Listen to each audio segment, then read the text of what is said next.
Rangkaian hari ulang tahun Sriwijaya TV ke-11 dimulai dengan buka puasa bersama Rabu 14 Juni 2017 di Gedung Pers Sriwijaya TV yang dihadiri seluruh karyawan TV beserta pimpinan Sriwijaya TV, Satria Narada dan Direktur Sriwijaya TV Ida Bagus Winaja. Suasana buka puasa bersama berlangsung secara sederhana yang ditandai dengan pemotongan tumpeng yang kemudian dilanjutkan dengan doa dan harapan terbaik untuk Sriwijaya TV ke depannya. Pimpinan Sriwijaya TV, Satria Narada, mengucap syukur serta memberikan motivasi semangat kepada seluruh karyawan Sriwijaya TV.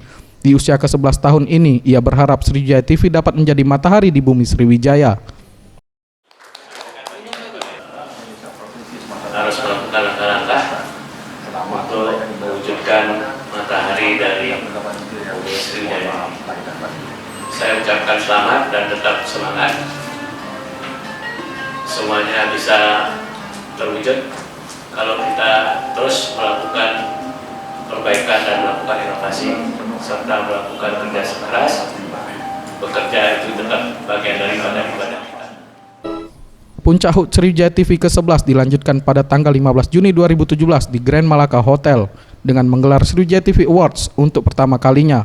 Penghargaan ini diberikan kepada 4 tokoh inspiratif, yaitu di bidang sosial diberikan kepada Syafitri yang turut andil dalam dunia lingkungan. Untuk bidang kesehatan diberikan kepada Heri Supriyadi, merupakan sosok pendonor darah sejak tahun 1989 hingga sekarang. Untuk penghargaan di bidang budaya diberikan kepada Ana Kumari, budayawan dan seniman tari Sumatera Selatan. Serta di bidang pendidikan diberikan kepada Dika Setiagraha yang merupakan tokoh anak muda pejuang pendidikan. Usai memberikan kepada 4 tokoh inspiratif, acara kemudian dilanjutkan dengan buka puasa bersama dengan anak-anak panti asuhan di Kota Palembang. Pada perayaan HUT Sriwijaya TV, Direktur Sriwijaya TV meresmikan tagline baru, Matahari Bumi Sriwijaya. Tim Liputan Sriwijaya TV.